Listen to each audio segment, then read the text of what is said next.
Hello, I'm Emma-Louise Coffey and you're welcome to the Dairy Edge, the Teagasc Dairy podcast.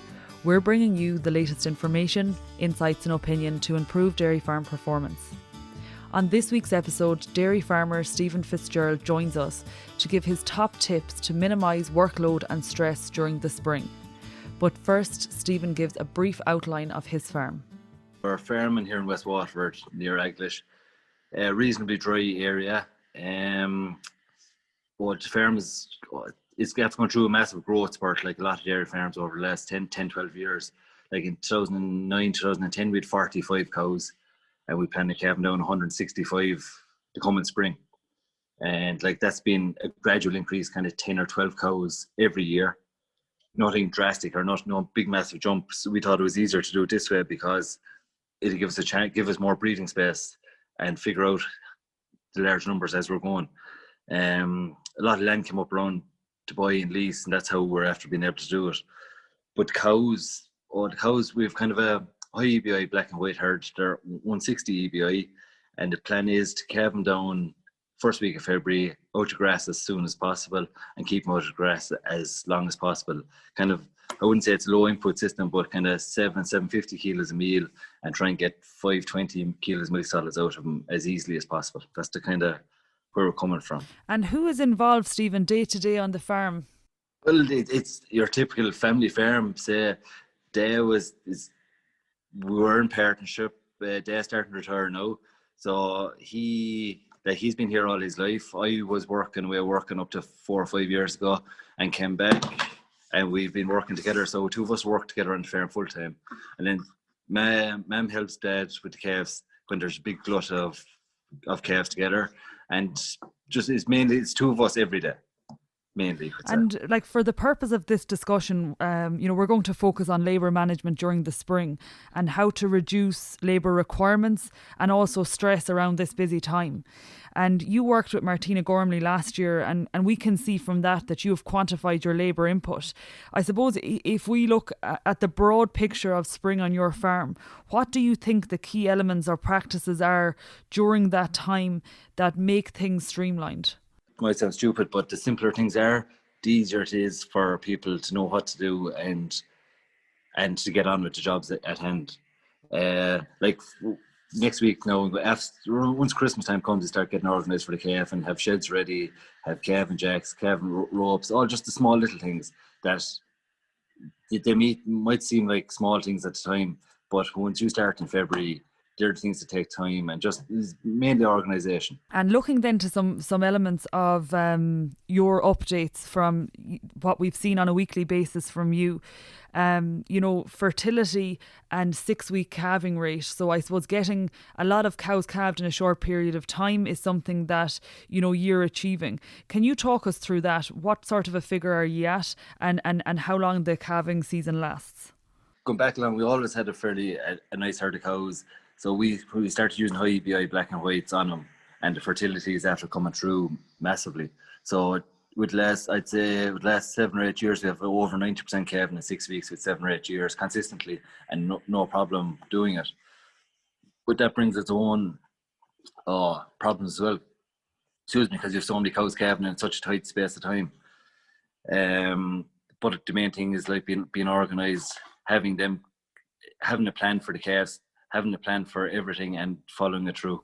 And looking then to, the milking, and you're coming from a relatively quiet time in December, January, and straight into milking in February. Ye have opted last year to go for once a day for the month of February. Is that something you're going to continue into 2021, Stephen? Yeah, definitely. Yeah, we find that it's easier to manage the heifers because they're not coming into parlour twice a day. It gives them a chance to get used to it. It's easier for us for a labour point of view, and it doesn't affect cell count. We find cows aren't at high volumes of milk, and the numbers of cows aren't big enough for it to affect profit or to affect anything else. So we find it's a brilliant tool for labour and for ourselves, just getting used to things, because the first 2 or 3 weeks it just takes a while to get into routines and get into everything, so it just gives us a breather too and kind of warms us up rather than having to face into milking twice a day. And looking then to grass, and you mentioned that you're calving cows and trying to get them out as quickly as possible to grass. When you say getting cows out to grass, when exactly are ye targeting to get cows out? And I guess what are the tools that you're using in order to maximise time at grass? Well, the main thing is, like, after the cows calved, after 4 or 5 days, they're out part-time, if not full-time. We try and get out full-time as well as we can. So that plan started last autumn when we made sure we had enough, we will have enough grass for the springtime. And when it comes to springtime, then it's down to infrastructure. Like, we've invested a lot of money in roadways, fencing and water over the last 7 or 8 years. And that's one of the main benefits and a huge addition. It feels like a lot of money at the time, but it's after paying off over and over. And when it comes to springtime, then I'd have 2 or 3 paddocks set up ahead of the cows the whole time, because the weather changes so easily, and from day to day you can have different plans, and the plan changes. You're able to change a plan on a whim. So small things like that make a massive difference. And then, Stephen, a practice that I guess was common across a lot of the other farms that were included in the study last year in the labour measurement was that, there was a focus to sell calves off farm as early as possible. And ye differ in this regard, in that ye keep male calves and you rear them on farm, or I'd say your male calves and your, I suppose, heifers that are non-replacements. Can you tell us more about this practice of keeping the non-replacements, and also then the time that's spent rearing these calves on a daily basis? Yeah, we're in a strange kind of situation. We have 2 outblocks of land, and there's always beef on the farm. So rather than selling or leasing out that land, we thought we have the time, we have the energy, and we were interested in beef. So we rear the calves through to about 20 months. They're either slaughtered or sold at 20 months of age. But there's a huge amount of money and time and work goes into it, and it wouldn't happen only for being organised and having a good plan. And it starts off to night to cow calves. So whenever a cow calves, the calf has to get 3 litres of colostrum, and that we find cuts down the workload down the road, because it reduces the scour, healthier calves, everything from that point of view. And from there, then the calves are put into groups of 10. We don't have individual pins. They're put into groups of 9 and 10 for the first 2 to 3 weeks, and then they're put into groups of 45 after that, and put on once a day. And the calves go on milk replacer after 2 to 3 days once they're off transition milk. And then we find all these things help the health of the calf and to reduce the labour and the work that goes into it. But I look after the cows, and Dad looks after the calves always. So I give the calf its first feed, and after that, then the calves are they're not my problem, you could say. And so if you have an issue with the calves, I'll help him. If I have an issue with the cows, he'll help me. But we have 2 kind of separate roles. So I focus on the cows every morning, he focuses on the calves, and there's no duplication and there's no over and back, and we've 2 good plans, and 2 of us works very well for both of us. And I guess, you've highlighted a couple of things there, Stephen, that you focus on that will pay off in terms of time savings. So getting colostrum in means that, there's a lower incidence of sick calves on farm, and then grouping the animals. So, in groups of 10 from the outset, and then from 3 weeks on, it's your bigger groups of 45 and feeding them once a day. And I guess, another point that you make there is, I guess you get a huge amount of flexibility when you're using powder milk. So, you can feed that any time of day.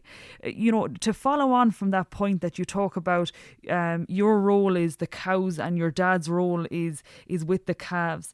And no duplication. I think that is a theme that we saw from your measurements and the comments that you sent into Martina every week, in that, everyone understood what their role was on the farm, and therefore there was no duplication. And again, that sounds very simple. It's like what you talk about, doing the small things and the simple things right. If it's a case that it's unclear as to what the roles are, there is naturally going to be duplication and checking and rechecking of jobs. But there's another thing in terms of work organisation that I would have seen from from your stuff and in terms of timing of jobs. So, you're going to do particular tasks at a particular time of the day, such as feeding. Can you give us some insight into, the afternoon feeding of cows? Yeah, everything has this kind of time. Like I said, morning is cows and calves. After breakfast, then it's the cattle, and once you come back, then it's feed the cows. The cows are fed in the evening time. It's to eliminate jobs in the morning. So in the morning, the cows don't have to be fed. You have enough things to do in the morning with cows and calves and getting organised. So the jobs like putting up reels for grass for the next couple of days, jobs feeding out silage, making sure there's enough tires off the pit, all them kind of jobs. Just be thinking 2 or 3 days ahead the whole time, rather than having, because the day you need to do something, there's always something else happening, and that's when things go wrong and things like that. Things will go wrong anyway, but it's just trying to avoid those things and just having a small bit of structure in our day. Like every Thursday and Friday, we'll always aim to have the calving pins cleaned out, calf houses cleaned and bedded, because Saturday and Sunday then it's just not go through the motions, but know all essential jobs kind of on Saturday and Sunday if possible, and be finished at a reasonable hour is always a goal here. Like, And then, as you say, the core team is yourself and your dad. What sort of additional help are you engaging with, to make sure all jobs are done during the spring? the coming spring, we're hoping to get a 4-week student. We were meant to get one last year, but COVID affected that. So hopefully next spring that'll help. But we're only talking at the moment, like, what are we going to do with the beef calves going forward? Is it smart to keep as many as we're keeping? So we're thinking of selling some of the Frisian bull calves just to reduce the workload and things like that, from a profit point of view and mainly from a work point of view going forward. So if we have the student coming in helping in March, we're not classing them as labour, but it's additional help, we're calling it. Things like the contractor, we don't spread any slurry ourselves. So we get the contractor in end of January and have all the tanks emptied before the cows start calving. So that's one less thing to worry about. And just small things like that. Fertiliser, we always spread our own fertiliser. So we try and do that at times when we have a chance and things like that. But main thing is the contractor for the slurry and just being well organised around the cows. And going back to the information we have from you last year, we can see in February time, you as the primary person with the cows milked 7 times a week, and as you moved into March, April, May, you were milking 14 times a week. Is that sustainable, or do you see a role for somebody to come in and alleviate some of the milkings for you? It's not sustainable long term, but I'm the kind of fella that likes, I don't know what you call it, control or what, or over the cows. When there's cows, sick cows and calf cows and things like that, I like to be involved and like to see. But going forward, definitely I'm going to have to get someone to help with milking. And another side, our parlour is slightly too small for the cow numbers we have. So the plan is to extend it next year or the following year. And I wouldn't like anyone else to be doing 12 or 14 rows of cows when I'm able to do them, if that makes sense. And I think that's a really natural comment, Stephen, in terms of you will see that, even where there's 2, 3, 4 labour units on large scale farms, you will always see the farm owner or manager will always make the comment they want to milk the cows at least once a day to see every cow. So I guess a totally normal comment. Moving on then, Stephen, to I suppose the night time, and I guess naturally cows are going to calve at any hour across the 24-hour day. And you mentioned, the importance of getting colostrum into calves, early. Is checking calvings at night something that you're doing during the spring? Yeah, habit. We always done it, and I actually don't mind doing it. Calving generally only goes on for 8 weeks here, a very sharp breeding period, and an intense 6 weeks. So overall, it isn't that many nights.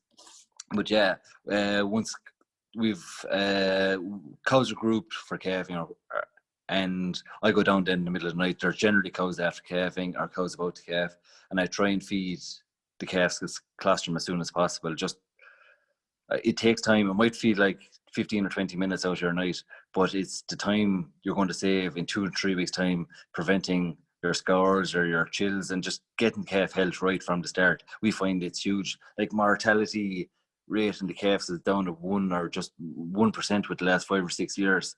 So, and we find like that's the profit. Like I'd hate to lose a Frisian heifer calf or anything like that. So it's the time. Like we don't know if it's a bull or heifer when you go down. So every calf gets treated the same, and we have the same value on every calf. So we put a huge effort into the calves for them first few weeks.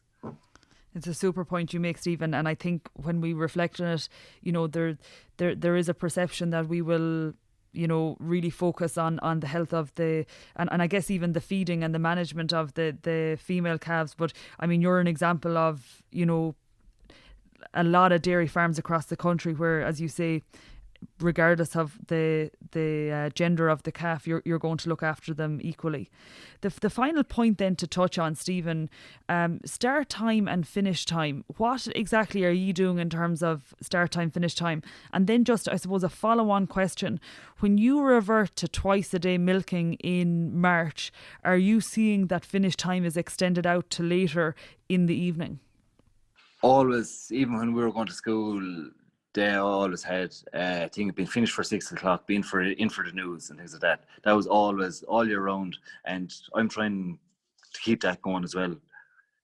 I've 3 small lads and things like that, and I don't want to be down trucking around the yard when they're up here and things like that. So I've a plan to be up here at 6 o'clock, before 6 o'clock all year round. It doesn't work out like that, but if you don't have the plan, and if you don't plan your day around aiming for that 6 o'clock mark or whatever time you set out, the day will just go on, and you'll always try and fit in another job before milking, or try and do this or try and do that. But if you haven't it planned, you won't have an end time. So we always try and finish for 6 before 6 o'clock every evening, and that starts in the morning. Like we start in the morning. I start in the morning around 5:30, 5:45. Finish milking for 8. Then you've the day to do your jobs and start milking every evening. Then when we go twice a day to 3:30. And that we just find once you have a rigid time to a degree, stuff always crops up. But as long as you have a plan and a target to be finished and started at a certain time, it generally works out fairly close 90% of the time. I'm taking some very practical tips from this conversation today, Stephen. I think, your very first point in reference to spring labour, getting the small things right, and particularly that comment about starting early. So you're looking actually in the month of December, starting to get things prepared for the spring and into January. This is a really good time now. People are 3-4 weeks out from the calving start date. So, make sure all of the equipment you need is there in the calving shed, in the calf shed. I mean, we all know what we need, and it's the first time you need to use it in the year is not the time to be organising it. I think your point on grazing, having 2 or 3 paddocks set up ahead of you. I mean, when you're coming out of the parlour at 8 o'clock after milking the cows in the morning and it's lashing rain, or there's a bit of rain, that's not the time to set up the reel. It's much easier to just open the gate and let the cows off. So I think another really, really good tip. In terms of work organisation, understanding the roles is a really nice and just a clear picture in terms of what's expected of you on the day on the farm. And finally then, in terms of calf health and giving calves a good start to life, that getting the colostrum in is key. Thank you, Stephen. No problem. That's it for this week's episode of the Dairy Edge podcast, and my thanks to Stephen Fitzgerald for joining me on this week's show. Don't forget to rate, review and subscribe to the podcast. You can listen on Apple and Google Podcasts as well as Spotify. And for more information, go to the Teagasc website at teagasc.ie. I'm Emma-Louise Coffey, and join me next time for your Dairy Edge.